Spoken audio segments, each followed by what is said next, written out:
Saviez-vous qu'aux États-Unis, environ 50% de la population appartient à la classe moyenne, tandis qu'en Europe, c'est impressionnant 62% font partie de la classe de revenus moyens? Alors, pourquoi y a-t-il autant de personnes à revenus moyens dans les pays les plus développés?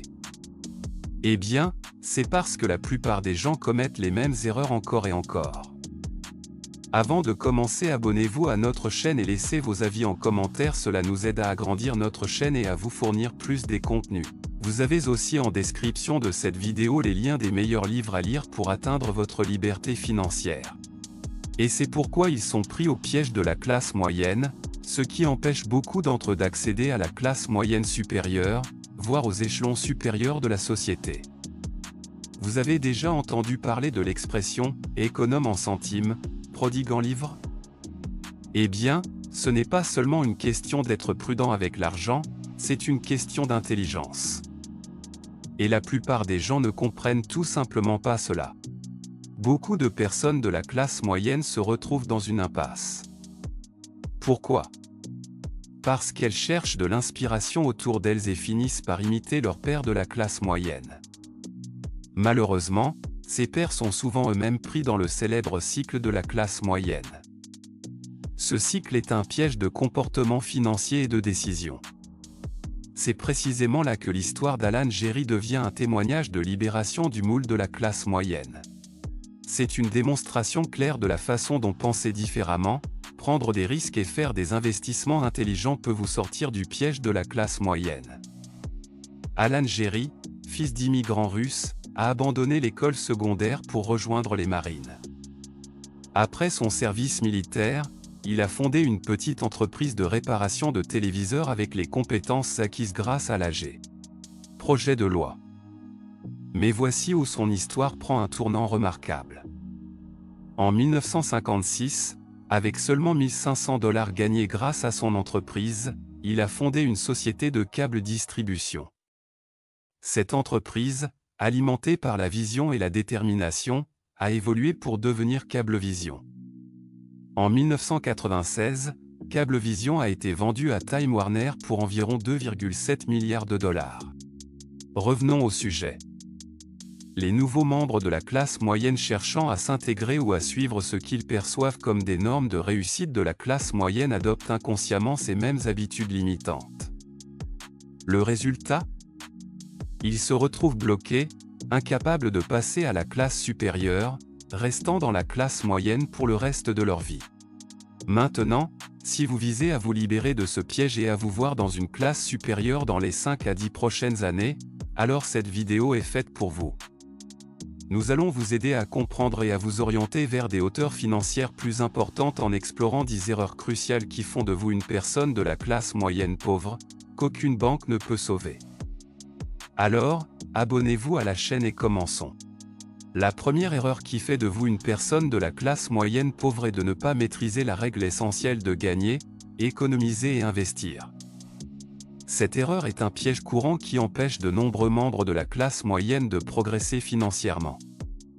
Le dilemme de la classe moyenne tourne souvent autour d'un cycle de gains et de dépenses, où l'argent durement gagné sort aussi rapidement qu'il entre. C'est comme être sur un manège financier, beaucoup de mouvements, mais aucun progrès. La principale erreur? Ne pas économiser et investir une partie de vos revenus. C'est comme faire des courses alimentaires quand on a faim. Tout semble tentant, et vous finissez par acheter plus que ce dont vous avez besoin. De même, les habitudes de dépenses de la classe moyenne impliquent souvent l'achat de choses dont vous n'avez pas besoin, avec l'argent que vous avez travaillé dur pour gagner. Pour impressionner des personnes que vous n'aimez même pas. Pour comprendre cette erreur qui fait de vous une personne de la classe moyenne pauvre, qu'aucune banque ne peut sauver, prenons l'exemple de deux individus différents. Émilie, enseignante, gagne un revenu modeste mais économise 20% de ses revenus chaque mois. Elle investit dans un portefeuille diversifié et laisse son argent croître.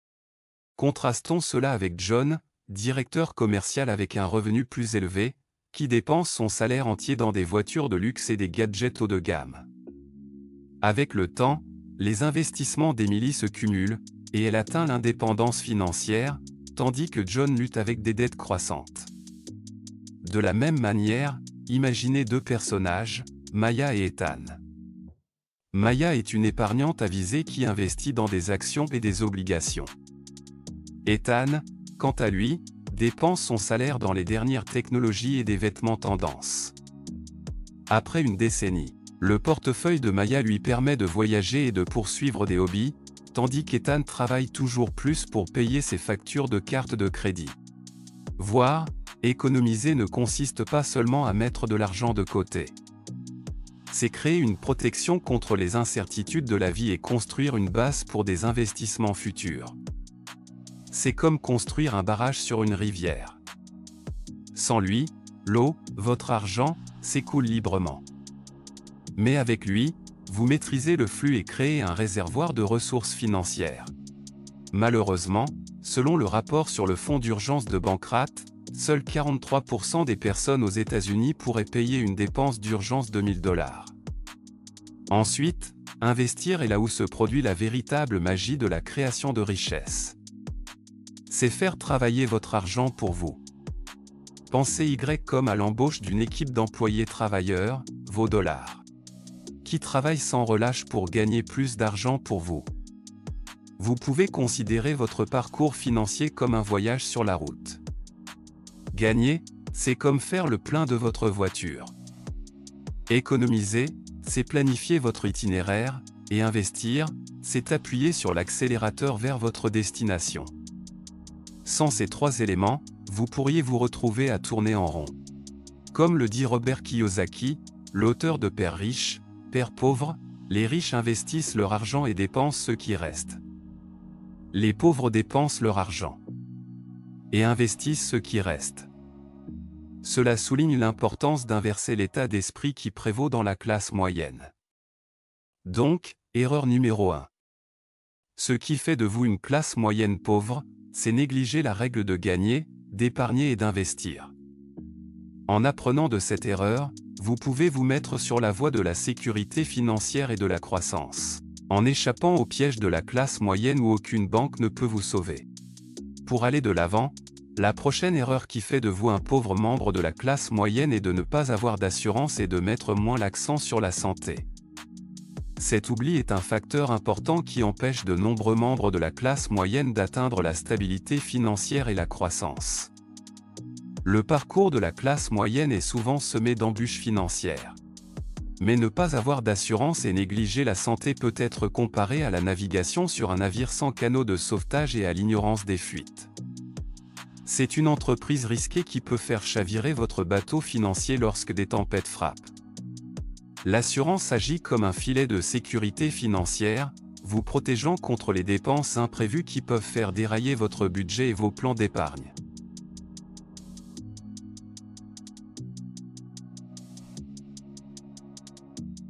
De même, une bonne santé est la pierre angulaire de la stabilité financière.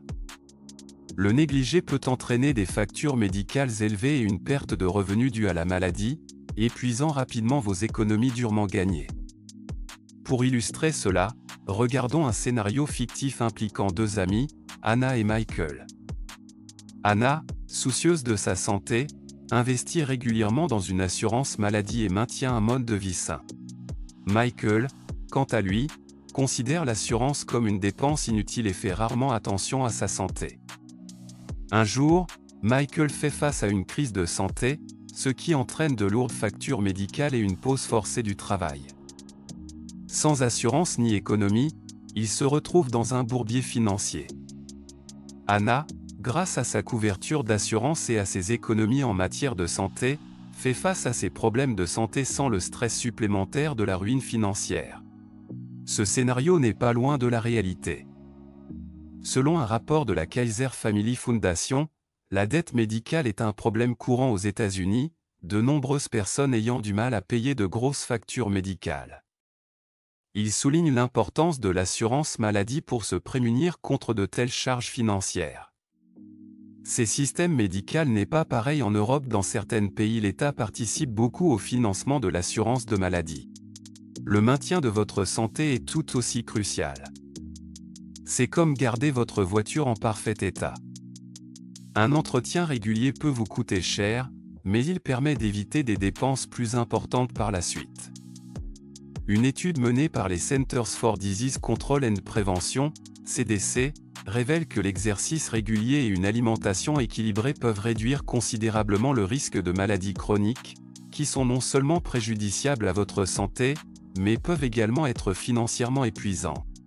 Warren Buffett, l'un des investisseurs les plus prospères au monde, a dit un jour « Il faut 20 ans pour construire une réputation et 5 minutes pour la ruiner ». Si vous y réfléchissez, vous ferez les choses différemment. Si l'on applique cela à nos décisions en matière de santé et de finances, il devient clair que les mesures préventives en matière de santé et d'assurance ne sont pas seulement des choix, mais des nécessités. Donc, la prochaine erreur qui fait de vous une classe moyenne pauvre dans laquelle aucune banque ne peut vous sauver est de négliger l'assurance et la santé. Il ne s'agit pas de simples options, mais d'éléments essentiels d'une stratégie financière solide. En accordant la priorité à votre santé et en vous assurant une couverture d'assurance adéquate, vous fortifiez votre avenir financier contre les imprévus et maintenez une trajectoire vers la croissance et la stabilité financière. Poursuivre notre voyage vers la prochaine erreur consiste à trop compter sur les prêts et les cartes de crédit. Cette erreur est particulièrement trompeuse car elle cible une vulnérabilité courante dans le monde entier. L'état d'esprit de la classe moyenne. Les prêts et les cartes de crédit sont comme des épées à double tranchant. Ils offrent l'attrait d'une gratification immédiate, la possibilité d'acheter ce que vous voulez. Cependant, cela a un coût, car les individus de la classe moyenne sont souvent pris au piège d'un réseau de dettes. Les sociétés émettrices de cartes de crédit et les prêteurs sont conscients que la classe moyenne est plus encline à dépenser, ce qui en fait des cibles de choix pour les offres de prêts et les marges de crédit. Le piège est tendu avec la promesse de réaliser les rêves maintenant plutôt que plus tard. C'est comme si on lui offrait un raccourci sur un long voyage. Le raccourci semble attrayant, mais il peut vous conduire sur un terrain traître qui finit par vous ralentir. Pour la classe moyenne, ce raccourci est souvent comblé par des taux d'intérêt élevés et des frais cachés, ce qui entraîne un cycle d'endettement auquel il est difficile d'échapper. Pour comprendre cette erreur, qui fait de vous une classe moyenne pauvre, dans laquelle aucune banque ne peut vous sauver, prenons l'histoire de Rachel et Steve. Deux personnes de la classe moyenne ayant des revenus similaires. Rachel évite les prêts et les cartes de crédit, préférant épargner pour les gros achats. Steve, attiré par un crédit facile, accumule des dettes considérables, achetant les derniers gadgets et une nouvelle voiture. Pendant que Rachel accumule ses économies, Steve a du mal à faire face à l'augmentation des intérêts et des paiements mensuels, ce qui entrave ses progrès financiers. Vous voyez, utiliser des cartes de crédit pour tout, c'est comme utiliser un pansement pour chaque maladie. Cela peut couvrir le problème temporairement, mais cela n'empêchera pas un préjudice financier de s'aggraver. Selon un rapport d'Experian, l'Américain moyen a plus de 6000 dettes de cartes de crédit. Cette statistique met en évidence le problème répandu de la dépendance au crédit et son impact sur la santé financière de la classe moyenne. Comme le dit souvent Dave Ramsey, un expert financier de renom, la dette est stupide. L'argent est roi. Cette déclaration simple mais puissante souligne l'importance de compter sur votre propre argent plutôt que d'emprunter à des coûts élevés. Ainsi, cette erreur peut vous faire tourner dans le cycle de la classe moyenne, entravé par l'endettement et incapable de progresser financièrement. La clé est de résister à la tentation de la gratification instantanée et de construire une base financière solide basée sur l'épargne et des dépenses judicieuses. D'ailleurs, si vous appréciez la vidéo jusqu'à présent et que vous voulez plus de sujets comme celui-ci, commentez le mot plus pour que je sache. Passons à la prochaine erreur qui fait de vous une classe moyenne pauvre qui s'est concentrée sur des dépenses excessives pour manger au restaurant. Il s'agit d'un aspect courant, mais souvent négligé, qui peut avoir un impact significatif sur la santé financière d'une famille. Dans la culture d'aujourd'hui, être un gastronome est souvent porté comme un insigne d'honneur. Cependant, ce titre autoproclamé peut parfois conduire à des habitudes coûteuses. Il est important de réaliser qu'être un passionné de cuisine n'est pas intrinsèquement un accomplissement. Surtout quand cela commence à nuire à votre portefeuille et à votre santé. C'est comme se vanter d'être un spectateur marathon d'émissions de télévision. C'est peut-être agréable, mais cela ne contribue pas nécessairement à votre bien-être. Vous voyez, dépenser trop pour manger au restaurant, c'est comme acheter une nouvelle tenue pour chaque fête. Bien sûr, vous aurez fière allure, mais votre garde-robe et votre compte bancaire commenceront bientôt à ressentir la pression. Manger fréquemment au restaurant ou commander des plats à emporter peut avoir un impact considérable sur vos finances. C'est comme un robinet qui fuit dans votre maison financière. Des gouttes petites mais continues qui peuvent entraîner une perte importante au fil du temps. De plus, les conséquences sur la santé de la consommation régulière d'aliments extérieurs, tels que l'obésité, le diabète et l'hypertension artérielle. Ajoutez une autre couche d'inquiétude, car les frais médicaux liés à ces conditions peuvent peser davantage sur votre budget. Pour le comprendre, prenons l'exemple d'Emma et de Liam, deux collègues passionnés de gastronomie. Emma choisit de se faire souvent plaisir dans des restaurants coûteux tandis que Liam aime cuisiner à la maison et s'offre un repas au restaurant. Parfois, au fil du temps, les dépenses alimentaires extravagantes d'Emma commencent à s'accumuler, ce qui affecte sa capacité à économiser de l'argent. L'équilibre de Liam entre les repas cuisinés à la maison et les repas occasionnels au restaurant s'avère financièrement plus prudent et plus sain. Les experts financiers insistent souvent sur l'importance de la budgétisation et des dépenses conscientes. Comme le dit Suzorman, gourou des finances personnelles, ce n'est pas parce que vous pouvez vous le permettre que vous devez l'acheter. Ce principe est particulièrement pertinent lorsqu'il s'agit de gérer les dépenses alimentaires. Essentiellement, cette erreur qui fait de vous une classe moyenne pauvre, dans laquelle aucune banque ne peut vous sauver, est les dépenses incontrôlées pour manger au restaurant. En équilibrant la joie d'être un passionné de cuisine avec l'aspect pratique des repas cuisinés à la maison, vous pouvez maintenir à la fois votre santé financière et votre bien-être physique. Laissant de côté l'importance de diversifier les sources de revenus d'un ménage, nous abordons maintenant une autre question cruciale, qui porte sur les pièges des dépenses excessives en éducation, un sujet particulièrement pertinent pour les familles de la classe moyenne. Voyez-vous, l'éducation est souvent considérée comme la clé pour sortir de la pauvreté et gravir l'échelle sociale, en particulier pour les familles de la classe moyenne. Cependant, la frontière est mince entre investir dans l'éducation et y dépenser trop. Aux États-Unis, le coût de l'éducation d'un enfant est estimé à 240 000 €. Avant même que les dépenses universitaires ne soient prises en compte lorsqu'il s'agit d'études supérieures, les chiffres sont tout aussi décourageants par rapport aux dernières années académiques et à la présence universitaire. Le coût annuel moyen est d'environ 22 690 pour un collège public et de 51 690 pour un collège privé, comme le rapporte le Conseil des collèges. Tout cela s'apparente à marcher sur une corde raide. D'un côté, il y a la valeur indéniable d'une bonne éducation. Mais de l'autre, il y a le risque d'être alourdi par le fardeau financier. Il s'agit de trouver le bon équilibre, c'est-à-dire d'investir judicieusement dans l'éducation, sans compromettre votre santé financière. Une partie intégrante de cette discussion, il s'agit de la question des prêts étudiants. Ces prêts peuvent être une arme à double tranchant. Ils donnent accès à l'éducation, mais peuvent aussi conduire à une vie d'endettement. Cette erreur qui fait de vous une classe moyenne pauvre dans laquelle aucune banque ne peut vous sauver, c'est comme commander un repas de 5 plats alors que vous n'avez qu'un peu faim. Cela semble être une excellente idée, mais vous vous sentez dépassé et surchargé. Imaginez la famille Anderson, qui encourage ses enfants à fréquenter des universités à prix élevés. Il en résulte une dette substantielle pour les prêts étudiants, contrairement aux Brown, qui optent pour des parcours éducatifs plus abordables, comme les collèges communautaires et les universités publiques, ou même des bourses et des subventions. Au fil du temps, les Brown se retrouvent dans une situation financière plus stable, tandis que les Anderson sont aux prises avec le fardeau de la dette étudiante. De nombreux experts financiers conseillent la prudence dans les dépenses d'éducation. Comme le souligne souvent Suzorman, conseillère financière, il est essentiel de tenir compte du rendement du capital investi lorsqu'il s'agit de coûts d'éducation. Il s'agit d'évaluer le revenu potentiel par rapport à la dette contractée. Par conséquent, S'il est crucial d'investir dans l'éducation, cela ne doit pas se faire au détriment de la stabilité financière. Il est essentiel de prendre des décisions judicieuses en matière de dépenses d'études et de prêts étudiants pour éviter ce piège courant de la classe moyenne.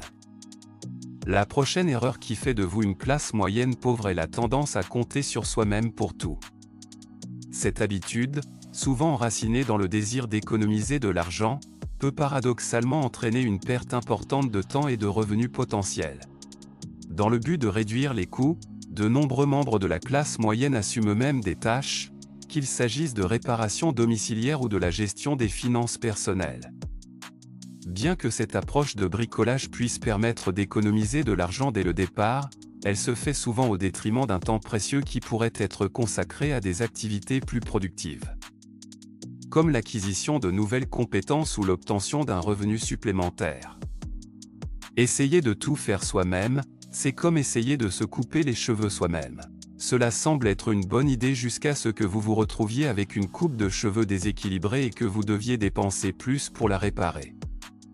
Le temps est une ressource tout aussi précieuse que l'argent.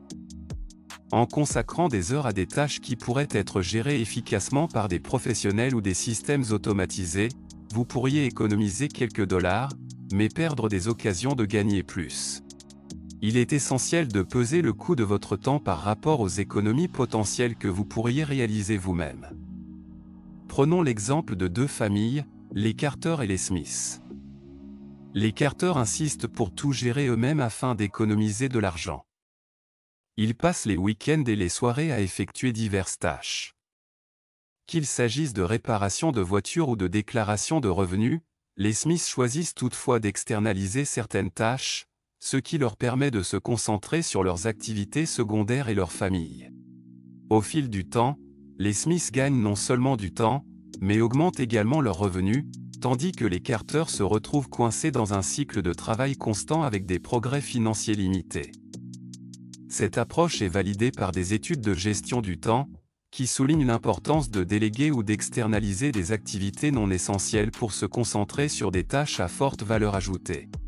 Comme le conseille Robert Kiyosaki, auteur de Père riche, Père pauvre, il est important de travailler plus intelligemment, pas plus dur. Cela signifie qu'il est préférable de consacrer votre temps à des activités qui contribuent à votre croissance financière. Plutôt que d'essayer d'économiser chaque centime en faisant tout vous-même, ces erreurs sont celles qui font de vous une classe moyenne pauvre dans laquelle aucune banque ne peut vous empêcher d'essayer d'être un touche-à-tout et de ne rien maîtriser. La clé pour surmonter cette erreur est de reconnaître la valeur de votre temps et d'équilibrer les projets de bricolage et de bricolage à moindre coût, faites-le vous-même, avec des possibilités d'apprentissage et de revenus. Ensuite, il est temps de remédier à l'erreur numéro 8. Se contenter du statu quo. Cette erreur est particulièrement répandue chez les personnes de la classe moyenne qui, lorsqu'elles atteignent un niveau de revenu confortable, cessent de chercher à s'enrichir financièrement. Il y a une tendance commune à devenir complaisant une fois qu'un certain niveau de revenu est atteint. Ce revenu peut être suffisant pour subvenir aux besoins de base et s'offrir quelques luxes, conduisant à un sentiment de contentement. Cependant, cette zone de confort peut être un piège de croissance financière. C'est comme si vous atteigniez une aire de repos lors d'une randonnée et que vous décidiez que c'est suffisant, même si le sommet se trouve juste un peu plus haut sur le chemin. Se contenter du statu quo sur le plan financier, c'est comme utiliser un téléphone à clapet à l'ère des smartphones. Cela fonctionne, bien sûr, mais pensez à toutes les fonctionnalités et opportunités que vous manquez. Lorsque les individus cessent d'explorer des moyens d'accroître leur potentiel de revenus, ils limitent leur croissance financière. Il est essentiel de reconnaître que la satisfaction des besoins actuels ne signifie pas que les besoins ou les opportunités futures sont également garantis. Le paysage économique est en constante évolution, et ce qui suffit aujourd'hui ne suffira peut-être plus demain. Pour comprendre cette erreur qui fait de vous une classe moyenne pauvre dans laquelle aucune banque ne peut vous sauver, considérons deux familles, les Thompson et les Green. Les Thompson, après avoir atteint un revenu confortable, décident de ne pas poursuivre d'autres sources de revenus. Ils sont satisfaits de leur mode de vie actuel et ne voient pas la nécessité d'en demander plus. Les Verts, cependant, cherchent continuellement des occasions d'augmenter leurs revenus. Que ce soit par le biais d'investissement, d'activités secondaires ou d'avancement de carrière. Au fil du temps, les Verts améliorent non seulement leur niveau de vie, mais construisent également un filet de sécurité financière plus solide.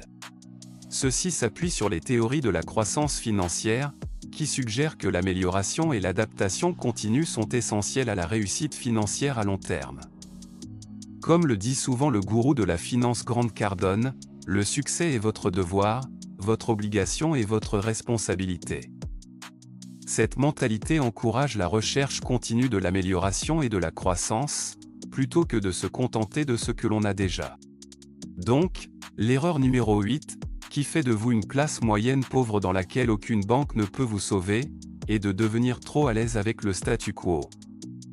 La clé pour surmonter cette erreur est de maintenir un état d'esprit de croissance et de rechercher continuellement des occasions d'élargir vos capacités financières. Ensuite, nous explorerons une autre erreur critique qui empêche de nombreuses personnes de la classe moyenne de réaliser leur plein potentiel financier. C'est-à-dire ignorer le régime de retraite. Cette erreur découle souvent d'une idée fausse au sujet de la retraite et de la dépendance à l'égard des pensions ou d'autres sources de retraite traditionnelles. La planification de la retraite ne se limite pas à attendre qu'une rente entre en vigueur. Il s'agit de créer un revenu durable et passif qui peut vous soutenir lorsque vous ne travaillez plus. Compter uniquement sur une rente, c'est comme mettre tous ses œufs dans le même panier. C'est risqué et cela pourrait ne pas suffire à maintenir votre niveau de vie. Planifier sa retraite sans plan de revenus diversifié, c'est comme partir pour un long voyage en voiture avec une seule chanson sur votre liste de lecture. C'est peut-être bien au début, mais vous regretterez d'avoir plus de variété plus tard. Un plan de retraite bien équilibré implique plusieurs flux de revenus passifs. Il peut s'agir d'investissements dans des actions, de l'immobilier ou même du démarrage d'une entreprise secondaire qui peut vous procurer un revenu dans vos dernières années. Il s'agit de se constituer un coussin financier qui vous permet de profiter confortablement de votre retraite sans vous soucier constamment de l'argent. Imaginez deux individus, Gary et Linda. Gary pense que sa rente sera suffisante pour la retraite et n'explore pas d'autres options de placement. Linda, quant à elle, diversifie son plan de retraite avec une combinaison de placements, y compris une petite entreprise en ligne. À la retraite, Linda profite d'un style de vie confortable avec de multiples sources de revenus, tandis que Gary trouve sa pension insuffisante et a du mal à joindre les deux bouts. Ce scénario est loin d'être fictif. Un rapport de l'Employee Benefit Research Institute souligne que de nombreux retraités estiment que leurs prestations de retraite et de sécurité sociale sont insuffisantes pour leurs besoins. Soulignant l'importance d'une planification de retraite supplémentaire, comme le dit l'experte en finances personnelles Suze Orman, une grande partie de la liberté financière consiste à avoir l'esprit tranquille par rapport aux éventualités de la vie. Un plan de retraite complet est crucial pour atteindre cette liberté et cette sécurité. Nous arrivons à l'erreur numéro 10, la croyance qu'un salaire plus élevé est la seule clé de la liberté financière. Cette idée fausse est courante parmi ceux qui aspirent à améliorer leur situation financière. S'appuyer uniquement sur un salaire plus élevé pour assurer sa sécurité financière revient à essayer de remplir un seau percé. Peu importe la quantité d'eau ou d'argent que vous versez, cela ne sera jamais suffisant si vous ne bouchez pas la fuite. Un salaire élevé, bien qu'avantageux, ne se traduit pas automatiquement par la liberté financière. Le cœur du problème réside dans la manière dont vous gérez et diversifiez vos revenus, pas seulement dans leur montant. Penser qu'un salaire plus élevé résoudra tous vos problèmes financiers revient à supposer qu'avoir une voiture de sport vous rendra automatiquement un excellent conducteur. Ce n'est pas seulement la voiture, mais aussi la façon dont vous la conduisez. Les revenus passifs sont un élément crucial de la sécurité financière. C'est l'équivalent financier d'avoir un jardin qui continue de produire des fruits, que vous y travaillez activement ou non. Cela peut provenir d'investissements, de biens locatifs, de redevances ou de toute entreprise fournissant des revenus sans nécessiter votre implication active constante. Dans cet exemple, nous avons deux individus, Olivia et Jacques. Les deux gagnent des salaires élevés, mais Olivia investit une partie de ses revenus dans la création de flux de revenus passifs. Jacques, cependant, compte uniquement sur son salaire et dépense la majeure partie pour des gratifications immédiates. Des années plus tard, Olivia profite d'une stabilité financière et de la liberté de faire des choix de vie sans contraintes monétaires. Tandis que Jacques, malgré son salaire élevé, se retrouve à vivre d'un chèque de paie à l'autre. La réalité est qu'un salaire élevé ne protège pas contre les urgences financières ni n'assure une richesse à long terme. Une étude de la Réserve fédérale a révélé que même les personnes à revenus élevés peuvent vivre d'un chèque de paie à l'autre, soulignant la nécessité d'une approche plus holistique de la planification financière. Robert Kiyosaki souligne souvent que les riches se concentrent sur la construction d'actifs, pas simplement sur l'augmentation des revenus. Cette philosophie est essentielle pour atteindre une véritable liberté financière. Ainsi, l'erreur numéro 10 qui fait de vous une personne de la classe moyenne pauvre, qu'aucune banque ne peut sauver, est la croyance qu'un salaire plus élevé seul conduira à la liberté financière. La véritable indépendance financière découle d'une gestion intelligente de l'argent, de la création de flux de revenus passifs et de l'investissement dans des actifs qui croissent avec le temps. Et c'est tout pour la vidéo d'aujourd'hui. Le but de cette vidéo est de vous informer sur divers aspects de l'investissement et non de vous donner des conseils d'investissement spécifiques. L'investissement comporte des risques et des incertitudes, et vous devriez toujours faire vos propres recherches et consulter des professionnels qualifiés avant de prendre des décisions financières. Cependant, les performances passées ne garantissent pas les résultats futurs, et vous devriez toujours considérer le risque des investissements avant de mettre votre argent en jeu. Si vous trouvez cette vidéo utile, je vous recommande de regarder ma prochaine vidéo. N'oubliez pas de liker, partager et vous abonner à notre chaîne. N'hésitez pas non plus à laisser votre commentaire ci-dessous. Je vous remercie de votre soutien et j'espère vous voir dans ma prochaine vidéo.